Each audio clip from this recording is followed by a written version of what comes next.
Greetings and welcome to the Chemistry 223 lecture, which I call the Acid-Base Reactions chapter, or Chapter 14, Part 2. The reason I split Chapter 14 is because in Chapter 14, Part 1, we mostly looked at acids and bases separately, so how to describe the pH of weak acids, strong bases, etc., etc. In this section, we're going to see what happens when acids and bases come together. And the goal after Chapter 14, Part 2, is that for any point, any amount of moles added of base to acid, you'll be able to find the pH and the concentrations of the acids and bases left over, stuff like that. We can't talk about acids and bases together without talking about a titration. And a titration is something we looked at in previous courses. An acid-base titration is a really helpful tool that we can use to help us calculate the pHs of these acid and base combinations with different volumes.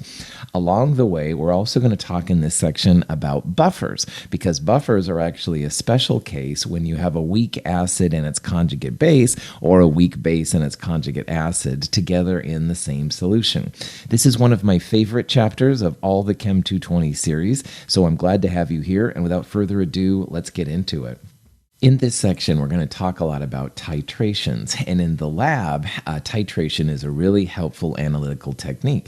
If you've taken previous chemistry classes with me before, in Chem 221, we looked at the determination of an unknown chloride lab, where we were able to use a titration to find the percent chloride in an unknown. In an acid-base titration, usually the goal is to find, say, for example, the molarity of a solution, or you can also find the molar mass of a solution. Lots of different things that we'll be exploring. But in a nutshell, in a titration, you have a burette, which is this kind of thing here in the top right there. It has what they call the titrant, and in the beaker or Erlenmeyer flask or whatever you're using, you have another solution called the titrate.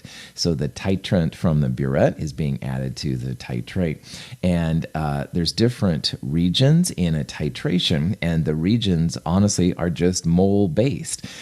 When the titrant and the titrate moles are equal, that's when you reach the equivalence point. And that's an important part in a titration, because at the equivalence point, the moles of what you're adding equal the moles of what you started with. Now, in the acid-base world, that would be moles of acid equaling moles of base. And if you know where the equivalence point is, there's a lot of things you can do. A pH meter or a pH probe can be used to analyze the pH at these different amounts. And if you understand what's happening in a titration, the pH meter can be really, really helpful. Sometimes people use an indicator, and if you look in the bottom middle part right there, this is a pink to yellow transition. An indicator, if chosen correctly, can be really helpful. It's a visual cue to tell you when you've gotten to this equivalence point. And from the equivalence point, there's lots of information you can find. If you don't know what kind of acid you have, or you don't know the concentration, or the base for that matter, you can do it. Most of the time how it works is you start with either a strong acid or a strong base in the burette of known concentration, and then you're titrating it into an unknown acid or unknown base, the opposite, in the beaker. But there's lots of different variations, and we're going to explore them all as we go through this section. And by the way, titrations can be more than just acid-base. They can also be precipitation titrations. You can have a redox titration. There's lots of different kinds of titrations. But in this section, we're, of course, going to focus on just acid and base titrations.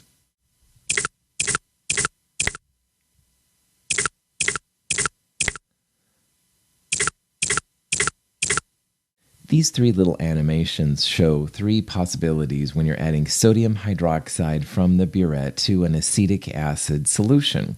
And you can see in the first one in the upper left, at first there's a little bit of a curve, but then it goes pretty mellow. Like you don't see a lot of it. It's very, the rise is very gradual, okay? And this part is important. This is actually going to be a type of a buffer region. We'll talk about this in a little bit. However, once you get through this region, then in the second graph, you can see that, man, that titration curve really spikes up really hard. And that spiky point where it's really steep right there, that's really where the equivalence point is, the equivalence point between the acid and the base. And then finally, because we're adding sodium hydroxide to an acid, after a while, when you get past the equivalence point, then you can see you have this really sharp kind of curve part right here. That means then that the acid that you started with has been exhausted, and now the base, sodium hydroxide, dominates. Now notice this is kind of like an S, all right, if you look at the far right one. Sometimes they call these titrations S curves. It's really only an S if you have an acid that you start with and you add a base to it. We'll see that you can have reverse S curves, but if I talk about an S curve or you hear an S curve, that's what it refers to. Also, knowing the chemicals that you start with helps you predict the form of the graph. So we started with an acid, and you can see that the starting point was acidic. It had a pH less than 7. And at the end, because only the strong base was there, you can see that the pH ended much greater than 7. So knowing these kind of things can be really helpful when it comes to an acid-base titration. And that's what we'll be exploring in this region. This is what they call an alpha plot. It shows how the moles change over time, all right? And this is moles of the acetic acid on top. And you can imagine that if you're adding sodium hydroxide, the moles of the weak acid will absolutely diminish. However, if you remember from the last section, as a weak acid is used up, the conjugate base begins to kick in. So the conjugate base of acetic acid is the acetate ion, and it is basic. Notice as the acetic acid amount decreases, the acetate part starts to increase. So the acetate ion is a player. And remember, it's a base that kind of complements or goes against, whatever you want to think, the weak acid here. This is going to be an interesting thing. You can have a weak acid and its conjugate base in the same solution at the same time. And that's also something really interesting. Like when I think of acids and bases, even to this day, I think, oh, acids and bases, man, they react, a lot of energy. And you wouldn't dare put sodium hydroxide and hydrochloric acid in the same beaker. They would react and annihilate each other and stuff like that. It would be really bad news. But when it comes to the weak systems, you absolutely can have weak acids and their conjugate bases coexisting at the same time. These conjugate pairs are really important, and it leads to the ideas of buffers, because if you have both a weak acid and a weak base, then if you add, say, sodium hydroxide, it'll wipe out the weak acid, but the weak base will still be there. The common ion effect is a tool we'll use to understand what the buffer is all about. So in this section, just to kind of summarize last couple slides, we're looking at acids and bases together. And we're going to see there's a difference between when strong acids and strong bases are together versus, say, strong bases and weak acids, which is what we're talking about, or strong acids and weak bases. These conjugate pairs, the weak acid and their conjugate base, or the weak base and its conjugate acid, have some really unique pH effect. And it results in what's called a buffer. A buffer is a special form when you can have both acids and bases together. They must be weak and they must be conjugates, but it is something that's really interesting. So again, just hang back. Let's check out this material and see what we all have to do here. The common ion effect is a tool we'll use to help understand what exactly is happening in a buffer. And I'm going to let you know right now that the common ion effect is basically a special form of good old Le Chatelier's principle. So notice how Le Chatelier's principle keeps following us around in Chem 223. And I'll continue on several more chapters too. But anyway, I digress. Here's the question. What is the effect on the pH of adding ammonium chloride to 0.25 molar ammonia, all right? Now, the ammonia equilibrium is right here. And like all weak bases, and ammonia is a weak base, ammonia reacts with water. It makes ammonium, the conjugate acid, and hydroxide. Ammonia is a base, so it creates hydroxide, all right? If we add ammonium chloride, all right, it's the ammonium part we're interested in. The chloride is the conjugate of a strong acid, HCl, and chloride was one of the ions that doesn't affect pH. But ammonium certainly does. If ammonia is a weak base, then ammonium is a weak acid. You can look up on the table of acids and bases and see that ammonium has a Ka. So if we add ammonium to this ammonia equilibrium, we're adding an ion, ammonium, which is common to the equilibrium, all right? And all it's saying is basically what's going to happen by Le Chatelier's principle, by the way, if you add ammonium. So what we'll do is we'll think about what happens when you have just ammonia, and then we'll think about what happens when you're adding ammonium to the ammonia reaction. Now, let's think about Le Chatelier's. If you start adding ammonium to this reaction with ammonia, ammonium is a product. We would expect the product to shift the reaction to the opposite side, to the reactant side. And in the meantime, hydroxide, which is also a product, will go down. Now, hydroxide is a thing that affects pH. And if hydroxide goes down, that means you're going to end up with more hydronium. As more hydronium is formed, your pH should start shifting down. So, Le Chatelier says that the equilibrium should shift to the left. You're adding ammonium. Ammonium is a product. Products are going to move to the reactant side. The reaction will shift to the left. If it shifts to the left, your hydroxide concentration goes down. And because hydroxide times hydronium is always equal to that magical Kw, if hydroxide goes down, that means hydronium goes up. And if hydronium goes up, pH is going to go down.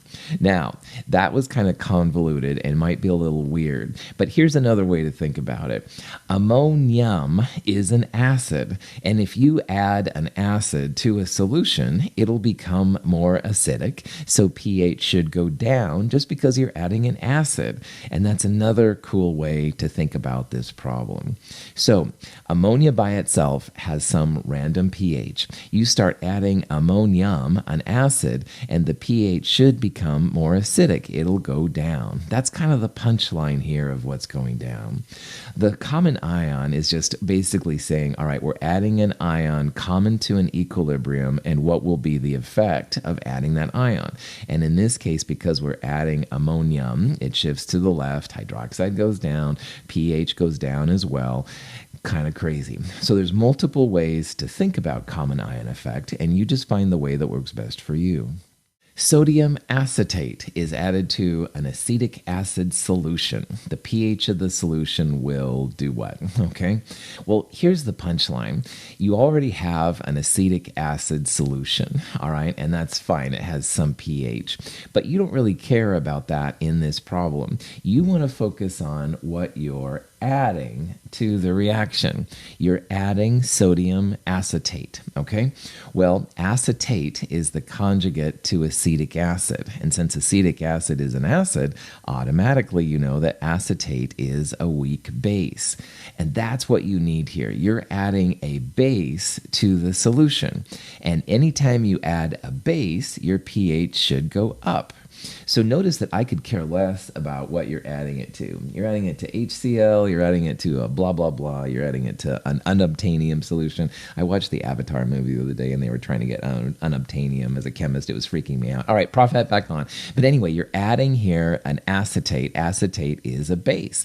So if you add a base, your pH is going to go up. And that's all it is to it. That's literally all there is. All right, ignore what's already there.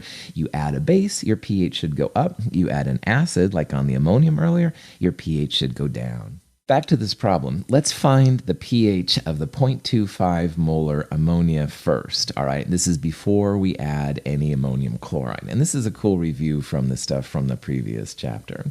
No problem. So we'll set up the ice table. We're going to keep water out because liquids and solids are always removed. Initially, we have 0.25 molar ammonia, and we don't have any ammonium or hydroxide. So ammonium and hydroxide will increase by X. Ammonia will decrease by X. So at equilibrium, 0.25 minus X for ammonia, and ammonium and hydroxide are both equal to X. You can look up the Kb for ammonia in the table of acids and bases. If you do that, the Kb is 1.8 times 10 to the minus 5. And so 1.8 times 10 to the minus 5 equals ammonium times hydroxide divided by ammonia.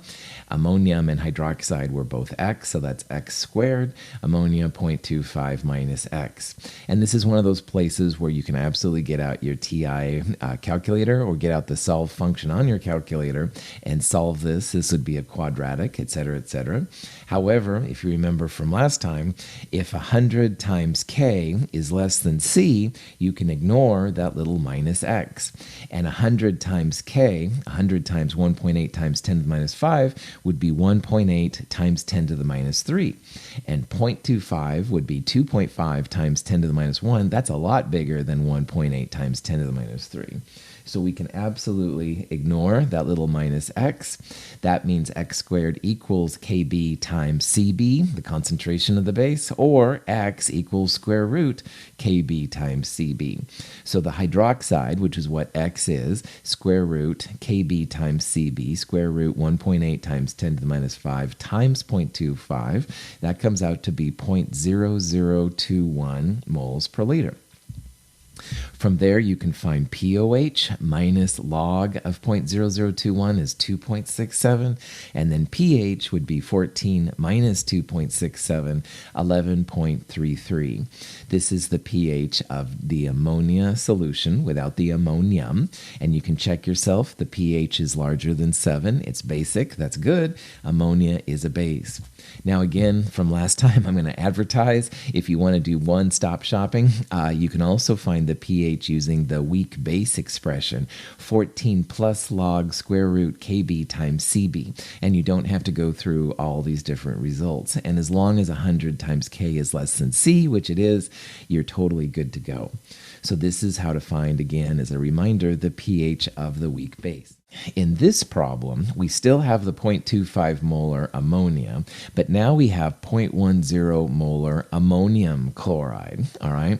And we talked about how the ammonium is a weak acid. We talked about how the chloride doesn't affect pH, so we're going to ignore it. And we also talked about how adding an acid to a solution should make the pH go down, become more acidic. So that previous 11.33 number, the final answer should be a pH number less than that. So anyway, if you want to do a problem like that, set it up again in an ice table. We expect that the pH is going to go down, but we should actually, of course, make sure that that's the case. So let's check it out. So ice table, once again, only now we have some ammonium to begin with.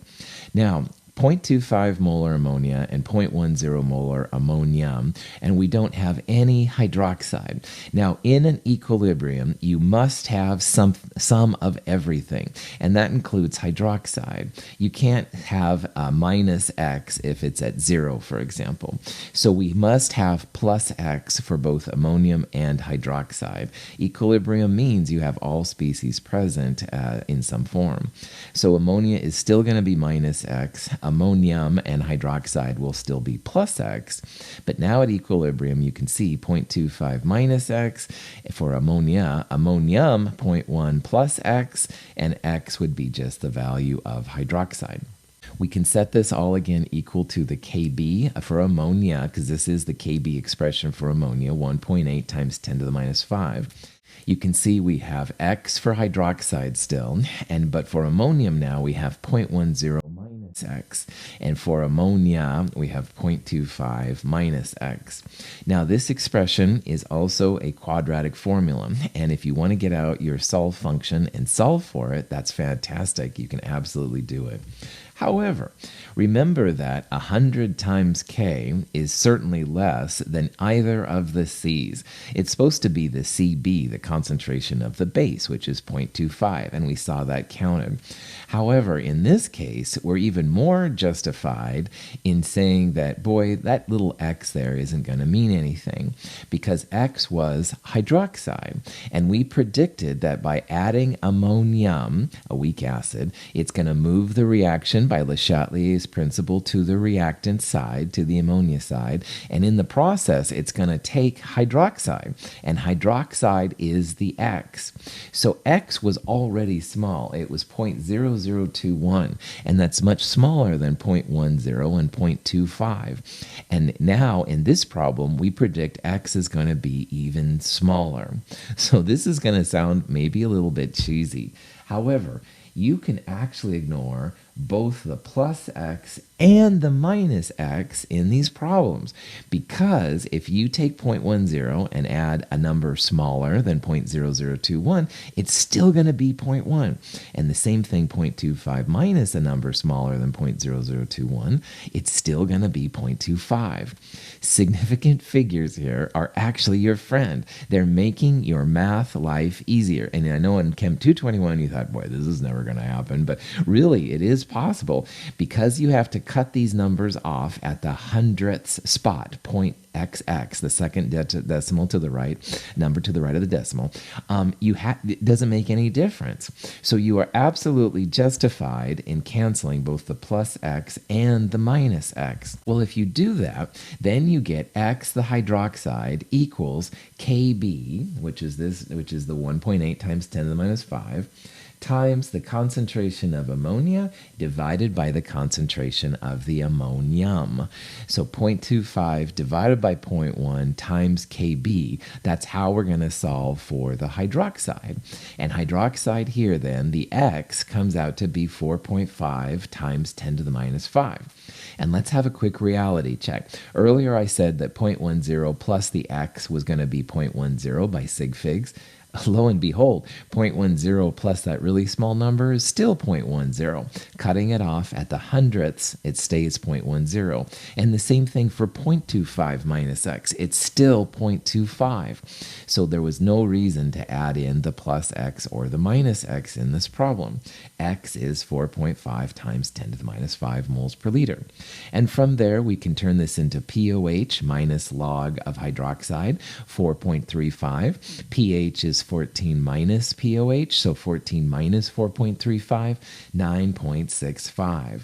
And if you remember the number from before, which was 11.33, our pH has definitely become more acidic. So having a pH go from 11.33 to 9.65, that's a move to the acid side of things. It's still basic, all right, because you still have ammonia, but it is definitely a move towards the acid side.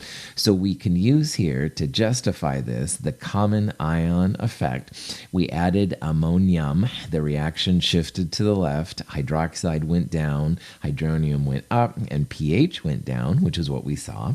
Or you can just remember that, hey, you're adding an acid and that pH should become more acidic, and it certainly has. So common ions here are really interesting. You do have both ammonia and ammonium present in solution at the same time, and there's no way that this would work for strong acids and strong bases. This only works for weak acids with conjugate bases or weak bases with conjugate acids. It's a really interesting phenomena. Weak acids and bases have a lot more to offer than you might have thought about at first glance. So this leads us to the idea of a buffer. And a buffer is a real important system in science.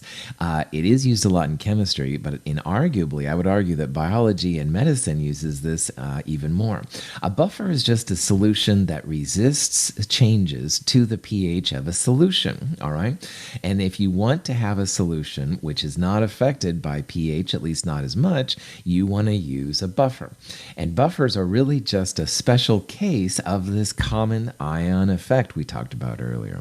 In a buffer, you have to have a weak acid and its conjugate base. So, for example, you could have acetic acid there and acetate.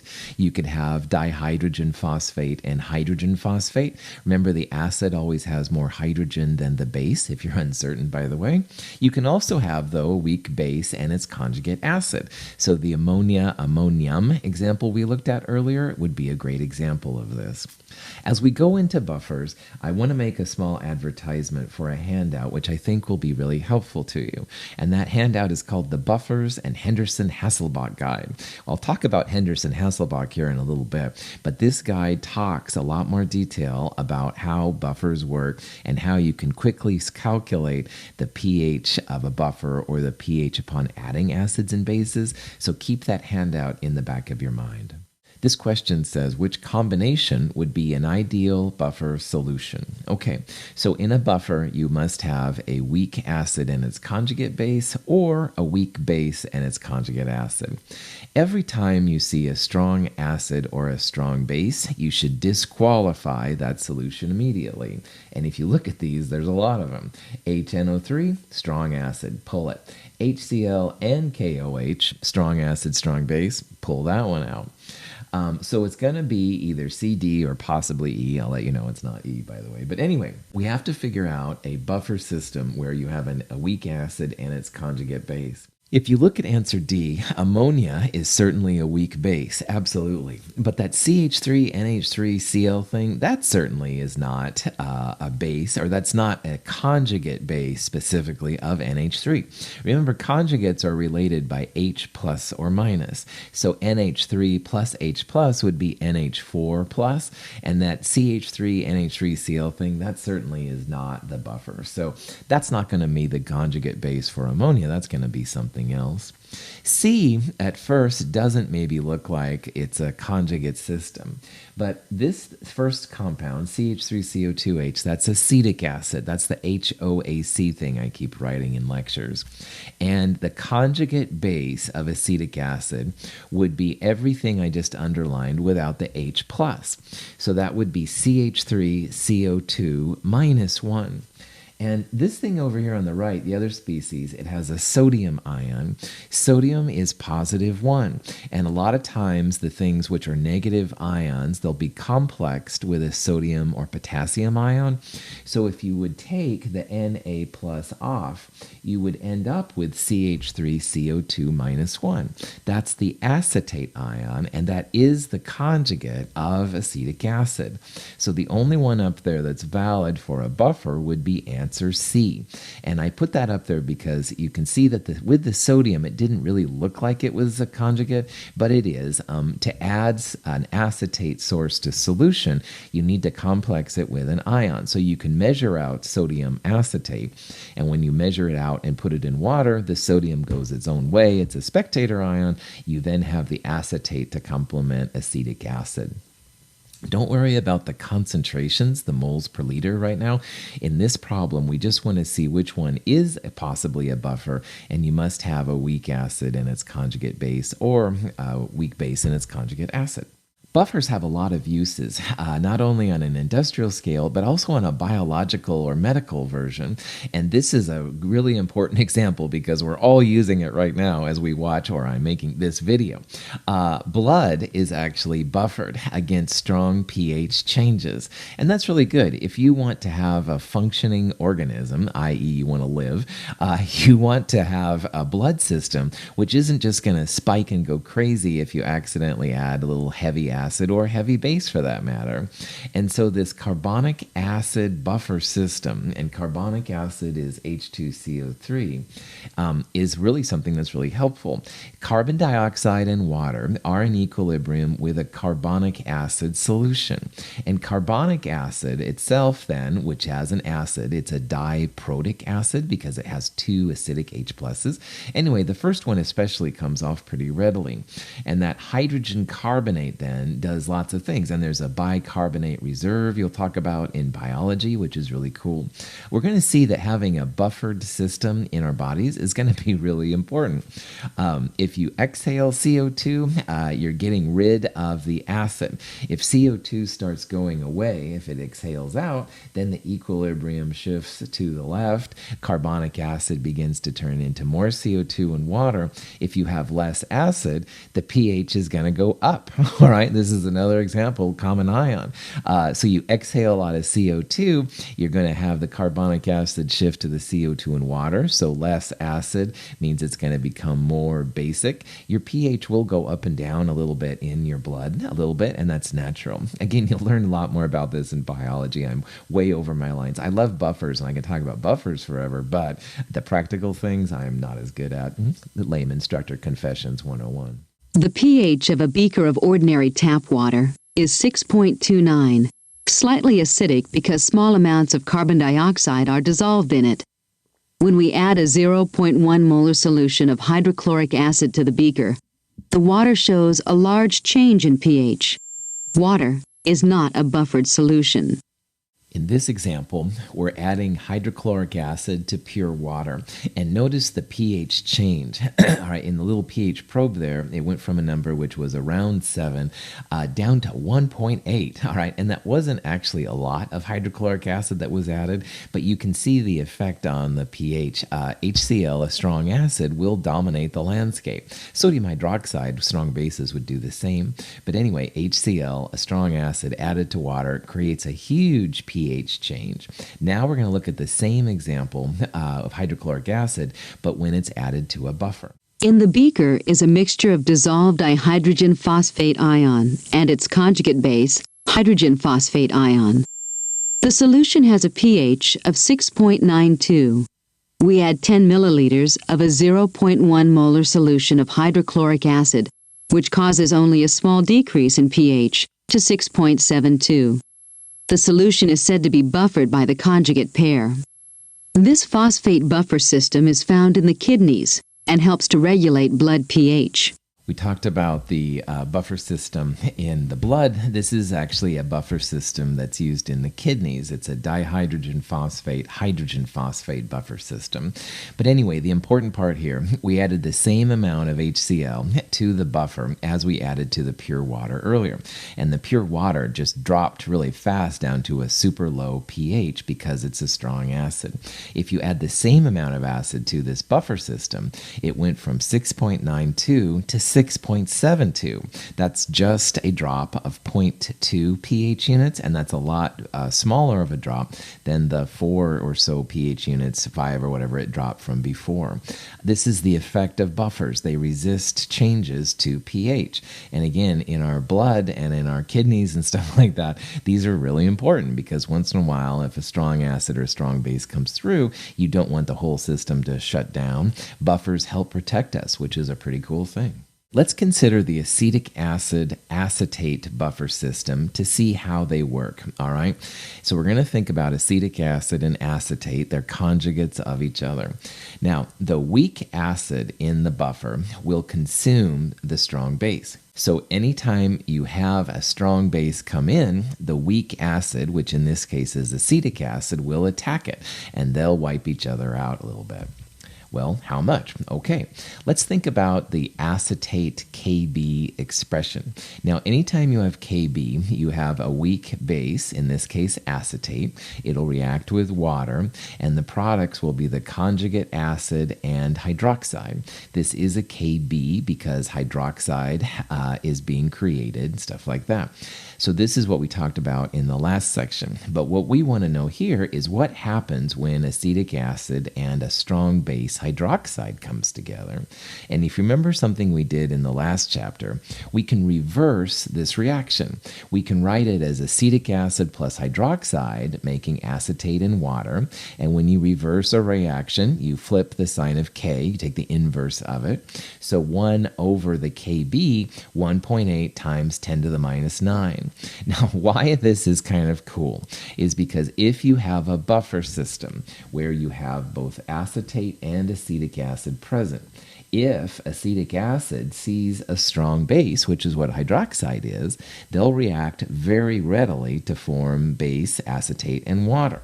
And they'll form to a K value 1.8 times 10 to the ninth. That's much larger than 1. That's very, very product favored. So if the weak acid and the strong base come in contact with each other, they absolutely attack each other. I would say this reaction goes to completion. You can even write it, if you want, as a single arrow here. That K is so large. So the hydroxide is attacked by the weak acid, and they are wiped out. Now, the weak base does become a bigger concentration when the weak acid and strong base come together. So you saw, like in that last example, when you added the when you added the hydrochloric acid to the buffer system, the buffer's pH did go down. It definitely had an effect, but it wasn't the effect of the strong acid in that case. It was the effect of the weak acid being created. In this example, where a strong base is being added to acetic acid acetate, the pH will also get bigger, all right? But it's not going to be because of the strong base. The strong base is being wiped out by the weak acid, which is there. You just end up with more weak conjugate base. And because it's a base, you will have more of a basic pH. So the pH does go up, but it's from the weak base. It's not from the strong base. So in a buffer, strong bases are attacked by the weak acids, and you will see a pH that goes up like you'd expect for adding a base, but it's nowhere near as large as if it was the strong base by itself. The pH change comes from the fact that more conjugate base is being created. It is a base, it becomes more basic, but nowhere near as strong as if it would have been like, say, the pure base in water. We can do the same kind of analysis in the opposite process, like what happens when a strong acid attacks a buffer. So we're still going to look at the acetic acid acetate system, but this time we're going to add a strong acid. And to justify what happens here, big surprise, we're going to look at the reaction, the Ka reaction for acetic acid. And all Kas have a weak acid plus water as reactant. They'll have acetate and hydronium as products. And the Ka, if you look it up in the table, was 1.8 times 10 to the negative 5. In this reaction, where we're adding a strong acid to the buffer, and we want to justify what happens, a strong acid is basically a source of hydronium, and a strong acid will be attacked, if you will, by the conjugate base. So, like before, if you flip this reaction around, now you've got hydronium, the strong acid. It's being attacked, if you will, by the conjugate weak base. You're going to make the weak acid and some water. And to justify the K, you can take 1 over 1.8 times 10 to the minus 5. Lo and behold, another very large K. So large that if you wanted to, you could think about it as a one-sided arrow right there. So what this does is it justifies that in a buffer system, strong acids will be attacked by the weak bases. A very product-favored K will result larger than 1. You will end up with more weak acid, all right, than you had before. So the system will be a little bit more acidic, but nowhere near as strong of a pH as if you added the strong acid directly to water. So these last two slides maybe are a little bit weird, all right, but they justify in the scientist's mind why strong acids and strong bases are attacked in a buffer by their opposites. So strong acids by weak bases here. In the last example, it was a strong base plus the weak acid. You end up with a very large K, very product favored. And so we assume that those reactions go to completion, i.e. there's no more strong acid or strong base left. So when everything is done, you do end up with, like in this example, more weak acid and less of the weak conjugate base, so it does become more acidic. In the last example, we saw it was more of the weak base relative to the weak acid, so it became more basic. All of these things just justify kind of why buffers happen, all right? And there's a strong propensity for all these strong acids and strong bases to push reactions to the product side. So, Profat back on again, I guess. If you add a strong acid to a buffer, the pH will go down, but A, it's nowhere near as powerful of a downward trend as if you added the strong acid to water, and B, it becomes more acidic, not because of the strong acid, but because you end up with more of the weak acid at the end, and more weak acid will make the pH go down. So buffers are really fascinating how they work, and it's this weird weird conjugate system that they can coexist in the same solution, and then as something's attacked by an acid, the base goes to town and takes care of it. On the other hand, if it's attacked by a strong base, then the weak acid kicks in. It's really, really wild. And again, this is what happens in our bodies all the time. This is a graphic representation for kind of what's happening. So in the middle part right here, we've got the original buffer system. And you can see there's a red acid on top and a blue base on the bottom. And roughly the red and the blue parts are the same volume, if you will. Well, if you add a strong base, which is what the hydroxide is, the strong base attacks the acid. So you can see that the acid amount went up a little bit, but in the process of using up the weak acid, you make more conjugate base, all right? So the strong base does make the pH become more basic, i.e. it gets bigger, but it's not the result of the strong base, it's because you end up with more conjugate base. And the effect of a weak base is certainly smaller on pH than it would be a strong base. Now on the other side, this is the example of what happens when you add a strong acid. And you can see, if you look at the middle and the right pictures, the amount of base now has gone down, all right? You end up with more weak acid. Strong acids and weak bases react, and they go to completion. And in the process, you end up with less base. The blue part is less. In the process, though, you also end up with more weak acid.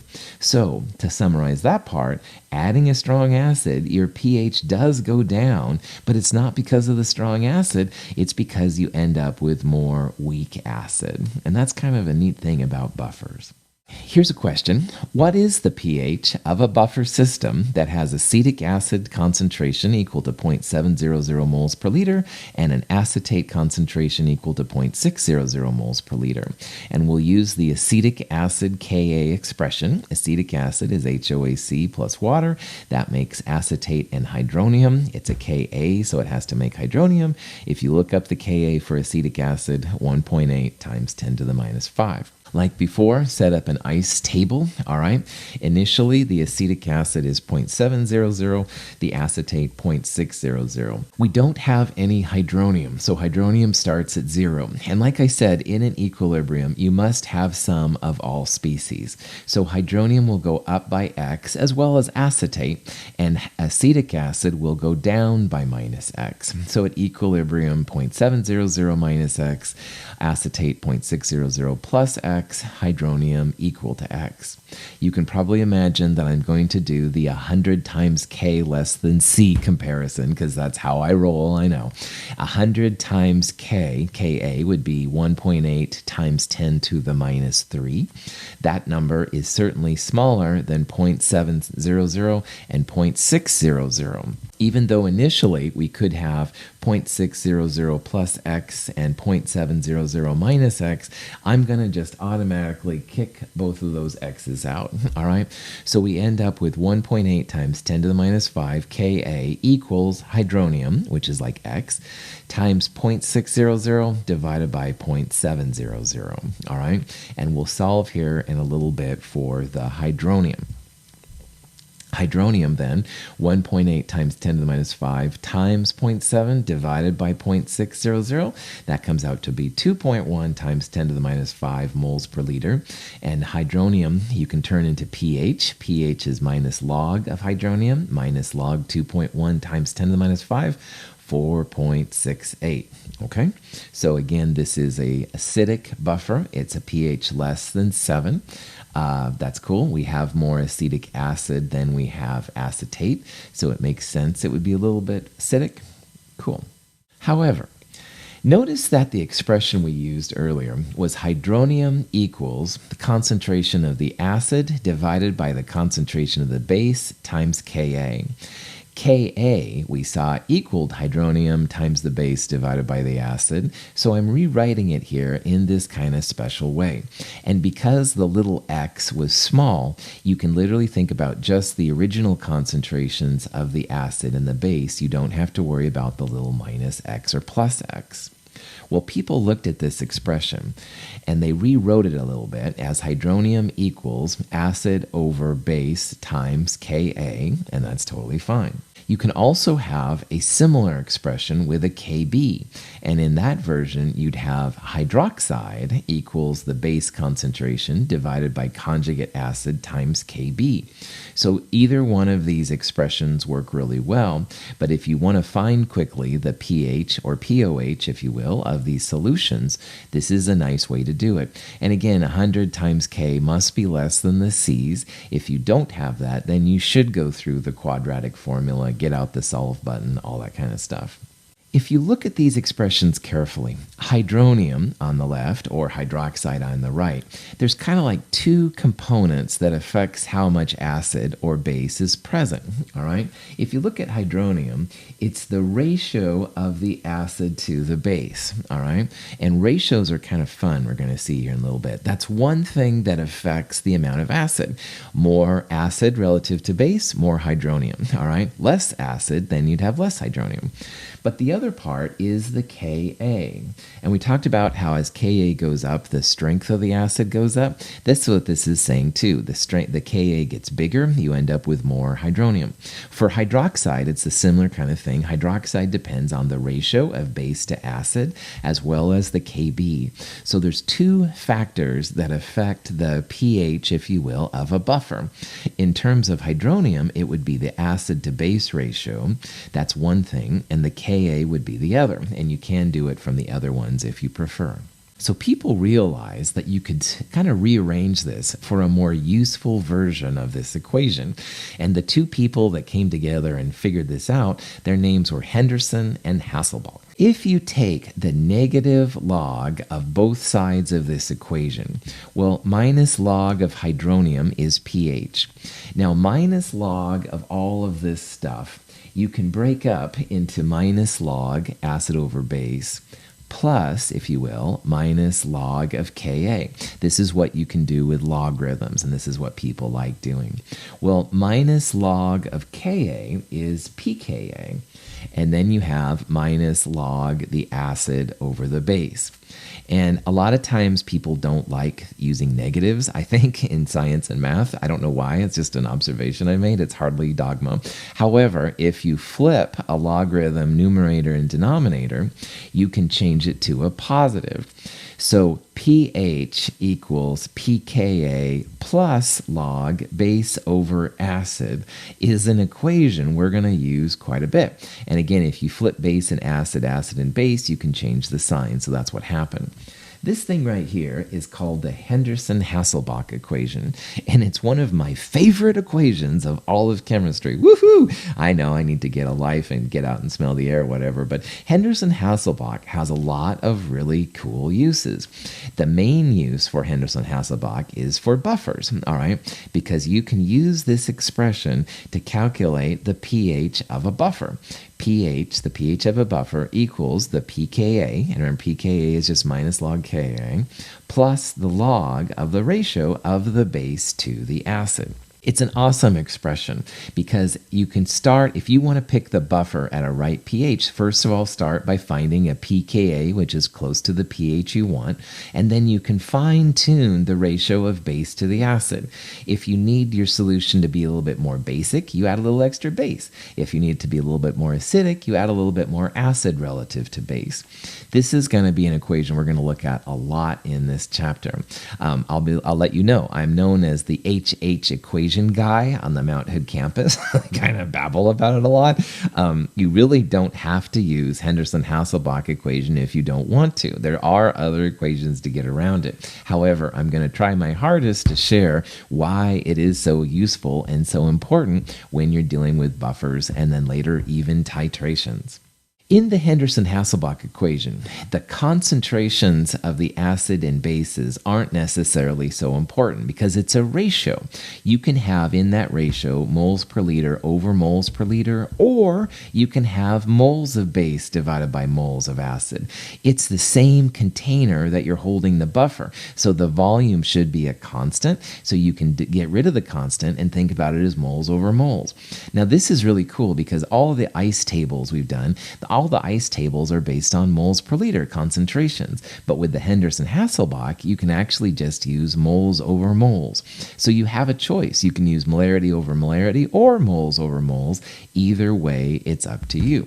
If you dilute a buffer solution, i.e. add a lot of water, it doesn't affect the pH. And this is a wild thing that comes out of HH. If it's a ratio of moles over moles or molarity over molarity, in theory, you could turn your 30 milliliter buffer into a 3 liter buffer or a 300 liter buffer. And in theory, it shouldn't affect the pH because, again, it's the ratio of the base to the acid that's important, the moles, not the volume. So changing the volume with Henderson-Hasselbalch usually does not affect the expression. And that's kind of an interesting thing that I find still very counterintuitive. You'd think that changing the volume, you'd lower the concentrations, but it's a ratio, so it doesn't affect it. What it comes down to is that in the Henderson-Hasselbalch equation, you can use moles over moles or molarity over molarity to solve it. Either way is fine. And sometimes, as we'll see, especially in problem set 3, sometimes it's useful to have moles over moles, and sometimes it's useful to have molarity over molarity. You get to pick which one you want to use. Acetic acid has a Ka of 1.8 times 10 to the minus 5. Its pKa minus log of 1.8 times 10 to the minus 5, 4.74. We're going to prepare a buffer with acetic acid and sodium acetate. So again, notice we have a weak acid and its conjugate base. And we want the pH to be about 5. So what kind of ratio of base to acid should we have? All right, and there's 3 different choices, or 4 different choices down there. Now, at first, this might seem a little intimidating, but here's the thing. Remember, pH equals 2 parts. It equals pKa, and then the other part is this ratio, log of the ratio of base over acid. If the base over acid ratio was equal, you would have a log of 1. So, for example, if base and acid concentrations were both 0.30, log 0.30 divided by 0.30 would be log of 1. Log of 1 is 0. So if the ratio were equal, pH would equal pKa. So if the ratio was equal, pKa would be 4.74, would also be the pH. pH would be 4.74. So we want a ratio, a pH of about 5. So a 1-to-1 ratio isn't going to work because 1-to-1, our pH would be 4.74, and we want to have a pH of about 5. We want our solution to become more basic. We want our pH of 4.74, if the ratio is 1-to-1, to become more like a pH of 5. So going from 4.74 to a pH of 5 is becoming more basic. There's still acidic pHs, but it's becoming more basic, and that's the important part here. So what that means is we need more base relative to acid, all right? More base relative to acid. That's what fine-tuning the log of base over acid is. More base over acid will make our pH more basic, all right? So when it says the ratio of base to acid, all right, well, we don't want more acid relative to base. That would make the pH go less than 4.74. It's going to be either B or D, all right? You want more base relative to acid. So the question is 1.8-to-1 or 5-to-1. My gut feeling says it would be B, not a big base change, because 4.74 to 5 isn't a huge change. So I would guess that answer is B. And sure enough, it is. Woohoo! If you don't believe me, and that's totally fine, notice here what I did mathematically. pH we wanted about 5, and pH of 5 equals pKa, which was 4.74, plus the log base over acid, all right? Well, 5 minus 4.74 is 0.26, and to get rid of that log, that log, you do the anti-log, the 10 to the x button, so 10 to the 0.26 equals base over acid ratio, and 10 to the 0.26 1.8. So that means you need 1.8 times more base than acid. So if we had 1 mole of acetic acid, we would need 1.8 moles of the acetate ion. Or if you had 10 moles of acid, you would need 18 moles of base, something like that kind of a ratio. So in this problem, I kind of guesstimated that B was right. You can absolutely mathematically nail this down by doing this kind of process, and that can be really helpful. But remember, if you want a buffer which is more basic than the pKa, then you just want to add more base. If we wanted a buffer about a pH of 4, and that 4 would be more acidic than the 4.74 pKa, that means we would need more acid. Pretty cool. Here's a question. Let's figure out the pH when you add 1 milliliter of 1.00 moles per liter HCl, so 1 milliliter of a strong acid. We're adding it to a liter of pure water, and we're assuming the pH is exactly 7. We're also going to add that same 1 milliliter to a liter of buffer with an acetic acid concentration of 0.700 moles per liter and an acetate concentration of 0.600 moles per liter. This was the problem we did earlier, and we calculated it had a pH of 4.68, just as a reminder. Anyway, let's do the pure water first. Now remember, strong acids and water have incredible pH changes. We're only adding a milliliter, and that's not very much. So anytime you have a strong acid being added to pure water, all right, you need to find the concentration of the hydronium in the final solution. And what I would use here is an M1V1 equals M2V2. We start with 1.00 moles per liter HCl, and we're taking 1 milliliter of it out. We want to solve for the new concentration, M2, and the total volume is now going to be 1,001 milliliters. 1 liter is 1,000 milliliters plus the 1 milliliter we already had. That's where the 1,001 came from. Anyway, you solve for M2. That's the concentration of your hydronium, the H3O plus from HCl, 9.99 times 10 to the minus 4. pH minus log of that number, 3.00. So check this out. Your 1 milliliter of strong acid took the pH of the water from 7 down to 3. That's 4 pH unit change. That's a pretty significant value there for changing things. So again, strong acids will definitely affect the pure water quite a bit. Let's look, though, now at what happens when you add that same 1 milliliter of 1 molar HCl to the buffer, all right? And the buffer has acetic acid 0.700 moles per liter, and the acetate has 0.600 moles per liter, all right? And remember that the buffer was 4.68 to begin with. Now, if you're doing a problem like this, and you're going to do it the way I'm going to show you, you need to do what I call a double ice experiment, and I'll talk about what that means in a little bit. First of all, you have to do an ice table, which is based on stoichiometry, for adding the strong acid. Now remember, the hydronium, which is what HCl is, all HCl goes to hydronium, it's going to attack the base, the acetate, and in the process, it's going to make more of the weak acid, the acetic acid. Water is also created, but we don't really care about that. These reactions have really large Ks. They're very product favored, and you can justify using the stuff we talked about earlier, why K is so large, but trust me, it's very product favored, okay?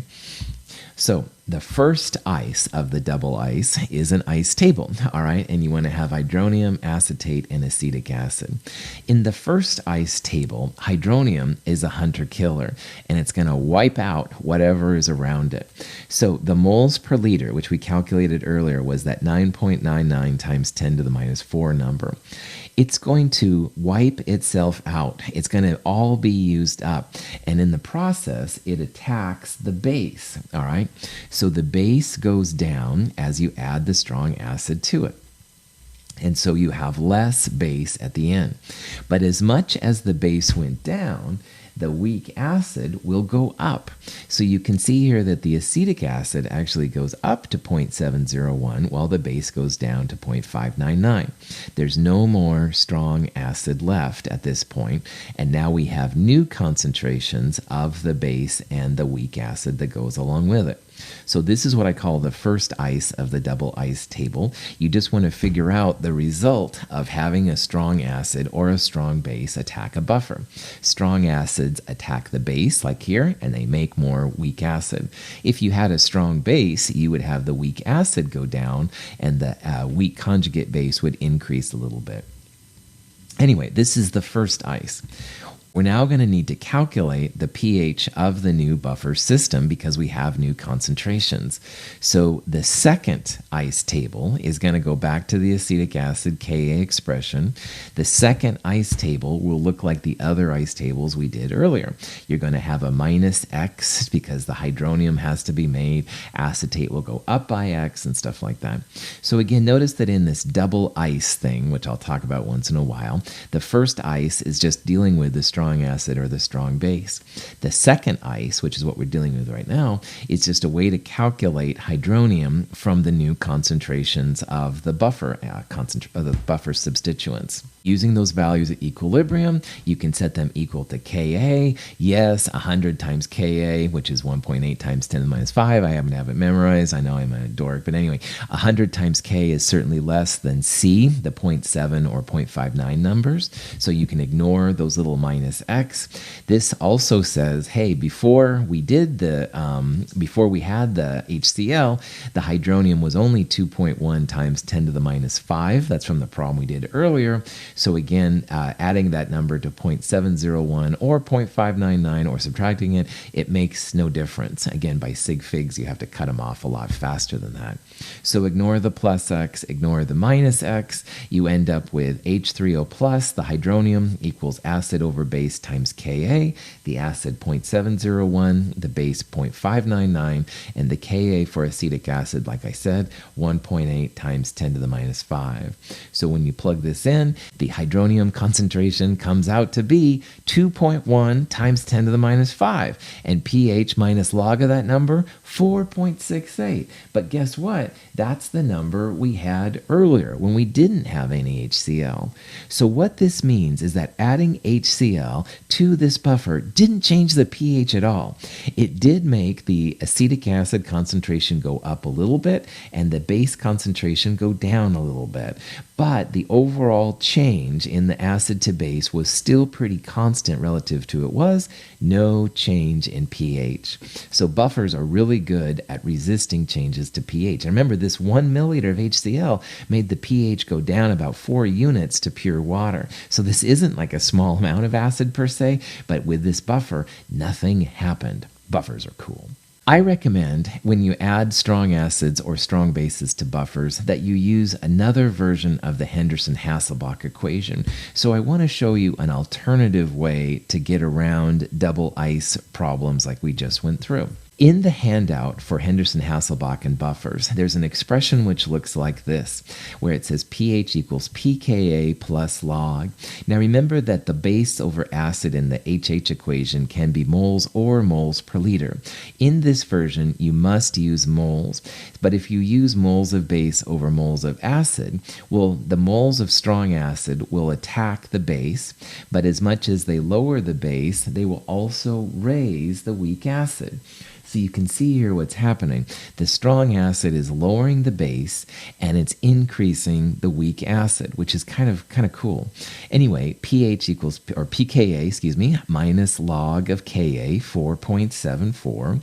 Well, if you figure out all of these numbers then, pH equals pKa, 4.74, plus log, concentration, 0.600, because we have 1 liter here, so it's exactly that. Anyway, 4.67 is the pH you get. Now, double ice gave 4.68. So some scientists say, oh, well, double ice is better and Henderson-Hasselbalch is lame and stuff like that. I don't agree. That last number is the doubtful digit. It's the one that's uncertain. There's always a plus or minus at that last spot. And going from 4.67 to 4.68 is certainly not a big deal. It's not going to make an experimental difference because that's always an uncertain value. Henderson-Hasselbalch, it ratio is going to save you time and give you really good results. So just realize that sometimes you will get different results from HH relative to double ice, but man, you'll be spending your time looking at other things instead of doing double ice. Anyway, this expression is also in the Buffers and Henderson-Hasselbalch guide, and I do recommend you check it out. This expression is the one you want to use when you add a strong acid to a buffer. The strong acid lowers the concentration of the base, but it increases the concentration of the acid. I'm using concentration, but in the actual HH equation here, you must use moles, okay? So make sure you use moles if you're using strong acids or strong bases. There is an equivalent expression for adding a strong base. The strong base lowers the weak acid, and in the process, the conjugate base, the weak base, is increased. So both of these equations are really cool. When I think about the HH equation, the Henderson-Hasselbalch equation, I think of three equations actually. pH equals pKa plus log base over acid. That's for the normal buffer equations, which is what most people use. On the other hand, if you want to find the pH upon adding a strong acid, you would use this equation right here. If you add a strong base to a buffer, you'd want to use this one right here. Those three equations allow me to do so much in chemistry when it comes to this kind of stuff, and I do recommend it. Just make sure you use moles in these two versions. Don't want to use moles per liter. Here's a question. Adding a small amount of strong base to a buffer results in. Okay, let's stop right there. You're adding a base, a strong base, okay? So anytime you add a base, your pH should go up, all right? So in the answers down there, which I haven't even looked at, I'm going to automatically eliminate C, D, and E, because if you add a base, the pH is going to go up. It's not going to go down. So C, D, and E, whatever they are just silly, okay? So it's going to be A or B. pH is going to go up. So let's look a little more carefully now at A and B. So it's going to go, you're going to have an increased pH due to the strong base, B, an increased pH due to the weak base of the buffer. Okay, I would definitely argue that answer B is the correct answer. The strong base attacks the weak acid in the buffer, so the amount of weak acid goes down, and in the process, you end up making more of the weak base. So any pH change you see will be the result of the weak base and acid that's still left ratio. It won't be the effect of the strong base, all right? Strong base makes it happen, but it's not the reason why the pH gets bigger. So this is kind of a cool thing and stuff to think about. Again, you add a base, you're going to have a bigger pH, but it's not from the strong base. In this context, it's from the weak base that's present. You have more of it, going to have a bigger pH. Here's actually pictures of Henderson-Hasselbalch. Took me a while to find them. They look like kind of cool old dudes. But anyway, I digress. Here's a question you might have. You want to create a buffer with a pH of 4.30, all right? And if you want to figure out hydronium would equal 10 to the minus 4.30, 10 to the minus pH. That's 5.0 times 10 to the minus 5. So you go to the lab and you're like, what kind of system should we use? Well, you must use a buffer system, a weak acid and its conjugate. We want to pick one where hydronium is about equal to Ka or pH is about equal to pKa. We saw how pH in Henderson-Hasselbalch equals pKa plus log base over acid. So if you start with a pKa close to your pH, that'll be good. And then you can fine-tune that base to acid ratio later. You can also think about it as the hydronium about equal to the Ka, and either way is fine. So here's the possible buffer systems you have in your lab. And I'll be honest, every time you go to the lab, it's kind of like going to the fridge. You may not have everything you want. So in our chemical system, chemical stockroom right now, we have hydrogen sulfate and sulfate. That would be a buffer system. We have the acetic acid acetate solution, and we also have hydrocyanic acid and cyanide as possible buffers. Well, here's their Kas and here's their pKas. And if we want a that pH about 4.3, then we want to find a pKa as close to that pH as possible. So you can see that 4.74 is certainly close to 4.30. That would be a good pick. Now you can also compare Ka to the hydronium, and you can see that the Ka for acetic acid, 1.8 times 10 to the minus 5, that's pretty close to 5.0 times 10 to the minus 5. If you use the hydrogen sulfate buffer, your pH would come out to be more acidic. The initial pH would be about 1.92, and that's too acidic for what we want. On the other hand, if you use the hydrocyanic acid's cyanide solution, all right, that would give a pH initially which was too basic. The pH would come out to be about 9.4. So we want the one in the middle, all right? You want the acetic acid acetate system to use. That pH is that pK, is closest to pH, or the hydronium's closest to Ka. So try to pick a buffer which is close to your desired pH, and then you can fine tune it from there. Now in our case, if we started with acetic acid acetate, the initial pH would be about 4.74 if the ratio of base to acid was 1:1. We want 4.30. We want it more acidic. So we would want to add more of the weak acid, acetic acid, relative to acetate.